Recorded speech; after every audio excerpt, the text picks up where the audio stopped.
sekarang kita mau masuk ke dalam interiornya. Siap? Siap. Ayolah. Ya bener sih, kalau dibuka rasanya ini ya, kayak agak ringkih ya. Dia pertama karetnya dia agak tipis, jadi dipencet itu kurang keras. Terus dia belum pakai balon di sininya. Dan untungnya gue suka kalau Brio dia tuh di sini masih ada plat besinya ya. Nah kalau dia ditutup, jadi lebih bagus dibandingin Brio. Dan kalau masuk ke dalam dashboard itu Brio banget. Sama persis, mulai dari bahannya, kecuali ini ya di sini beda. Terus kalau tipe Prestige dia sudah touchscreen. Cuma sayangnya dia tombolnya jauh. Jadi kalau kita lagi nyupir, kita mau pencet itu mesti agak kesana gitu. Dan ini masih sama nih, masih goyang. Dan ini ada dashboard legendaris ya. Ini nggak rata. Terus AC-nya di sini. Coba mangap. Mirip. Ini persis banget sama Brio. Setirnya juga setir Brio. Gue berharap untuk versi berikutnya dia ada steering switch control buat audionya. Karena ini susah jauh. Jadi buat ngatur volume enak lewat sini. Dan dia kuncinya juga masih sama seperti kunci Honda CR-V yang generasi lama. Terus dia juga punya speedometer. Menurut gue udah lebih bagus ya. Cuma gue lebih suka modelnya Brio.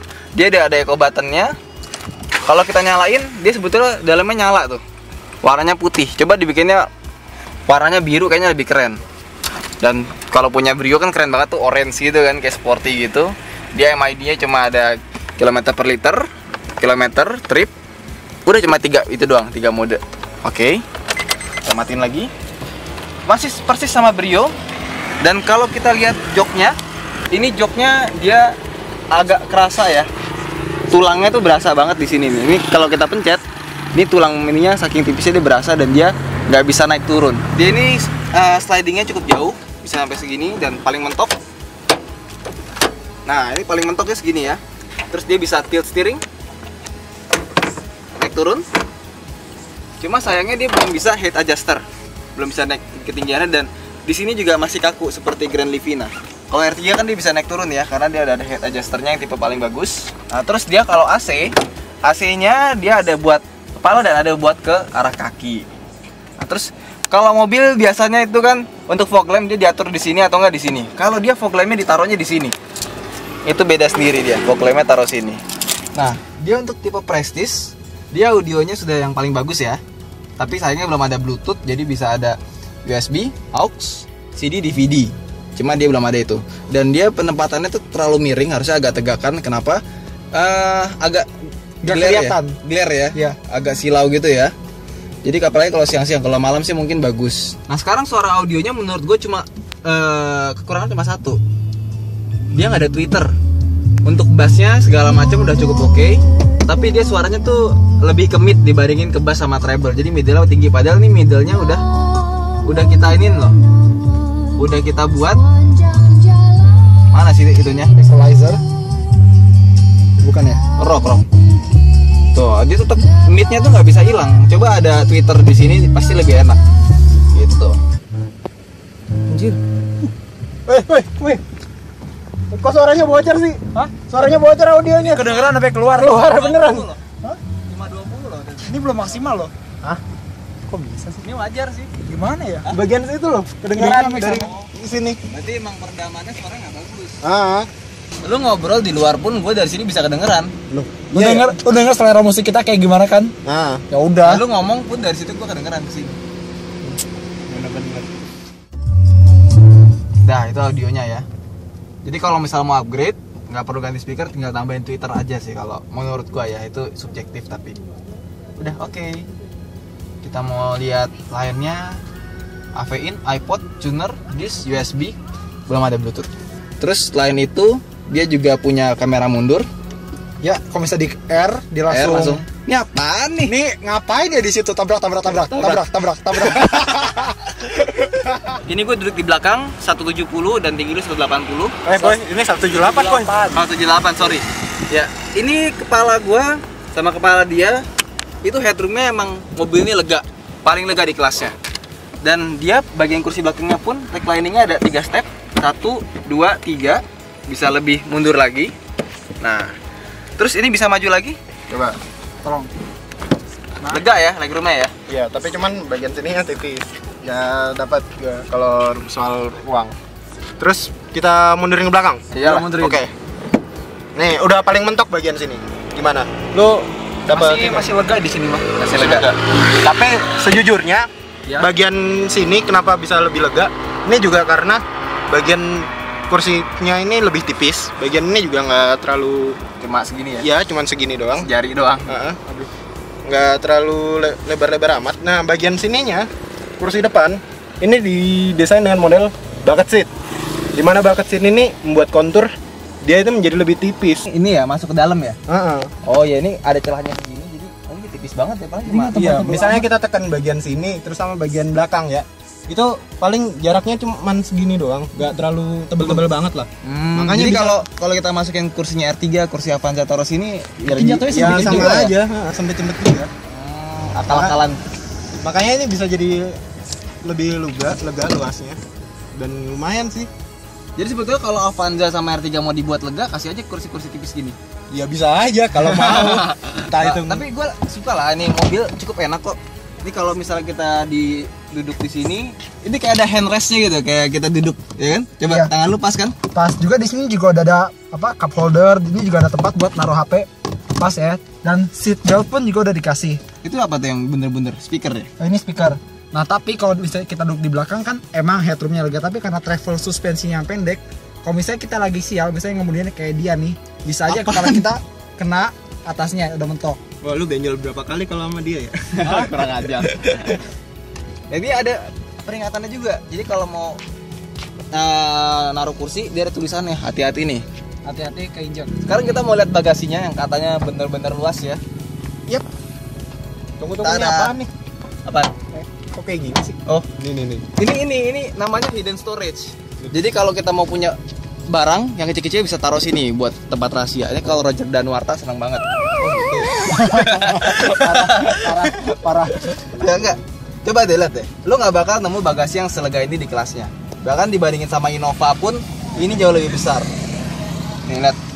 Ini tas cuma segini doang tuh. Nah, Dia ada tempat penyimpanan kayak Innova gitu, rapi ya. Taruh sini. bagian ini nih tempat penyimpanannya emang rapi, tapi casingnya kayak kiramas. Nah, lu rusak aja lu. Emang sini nggak rapi banget ya. Tapi nggak apa-apa. Siapa sih yang mau ngotak-ngatik beginian ya kan? Terus dia kalau misalnya Avanza di sini, di R3 di sini, apa itu?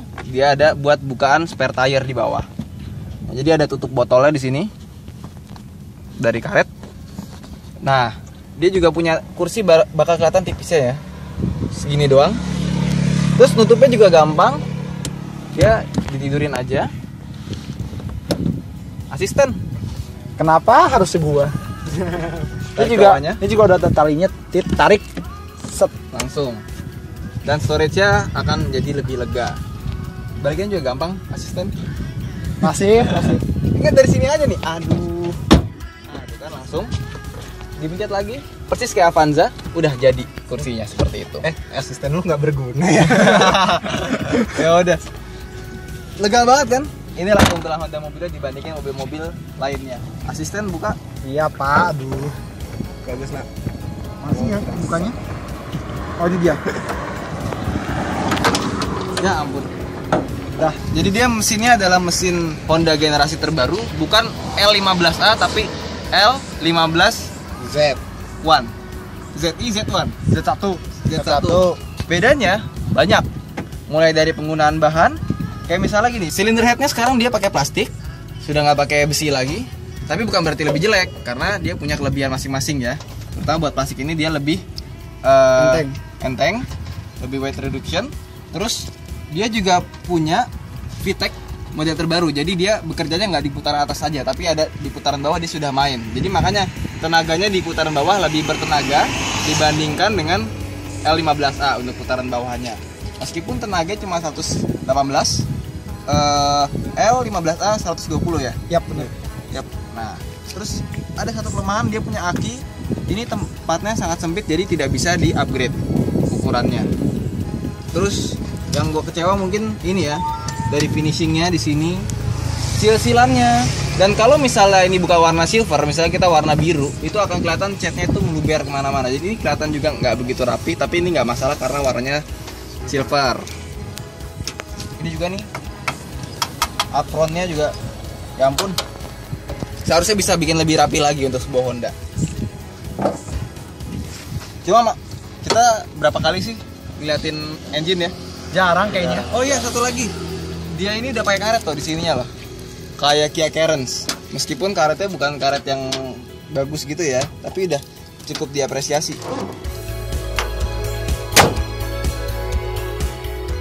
Nah, sekarang kita mau coba nanjak dari keadaan diam, soalnya katanya mobil FWD itu kalau nanjak dalam keadaan diam pasti dia bannya spin.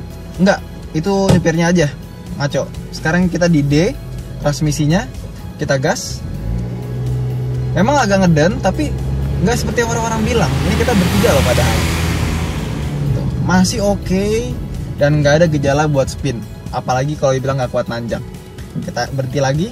Tuh, saking ininya dia mundur ya, saking tingginya tanjakannya dia mundur. Kita langsung gas aja. Tuh, oke. Di transmisi D pun tidak ada masalah. Cuma memang tenaganya untuk mobil FWD tidak sekuat RWD, terutama pas lagi kayak gini ya. Jadi emang pasti agak ngeden. Tapi wajar, itu bukan sesuatu yang salah. Yang penting kuat nanjak, gak mungkin jadi mundur. Bentar, ini iklan kuat nanjak nih kayaknya bakalan masih ada lagi apa enggak ya kalau misalnya mau video ini gini? Iya, makanya Outlet Max ini kata sales yang suka black campaign, kurang ajar ini. Pokoknya yang nambah-nambah iklan kuat nanjak tuh belum ada ide lagi nih buat yang lain. Ya.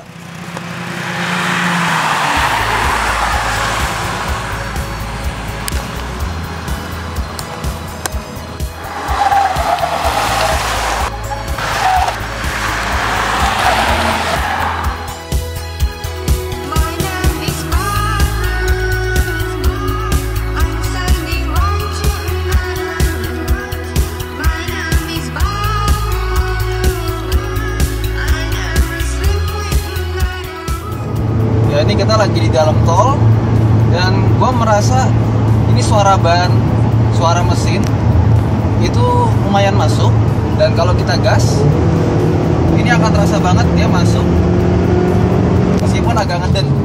Tapi buat gue nggak masalah karena untuk mobil kelas LMPV 120 km/jam itu memang nggak begitu kedap-kedap banget gitu, masih masuk suara. Jadi buat mobil ini menurut gue masih acceptable.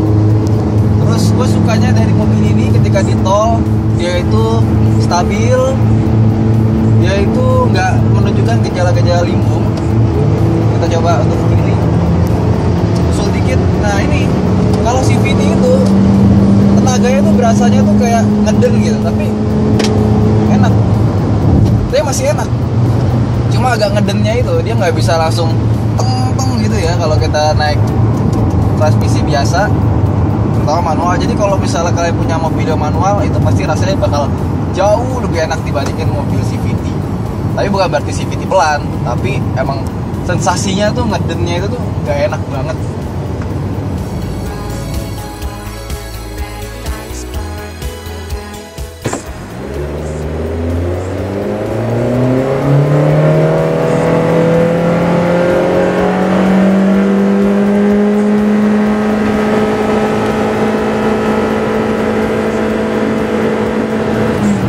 Dia ketika diajak berakselerasi, dia responnya nggak secepat mobil Matic pada umumnya karena dia CVT. CVT-nya tuh kerasa banget nahannya ya, nahan tenaganya. Mungkin gue lebih prefer buat ke manualnya dibandingin versi CVT-nya. Kerasa tadi udah lewat 60 itu naiknya susah banget. Jadi susah buat nambah lagi kecepatannya. Tapi udah lewat 100 itu masih bisa lagi, 140 juga masih bisa dapat sih.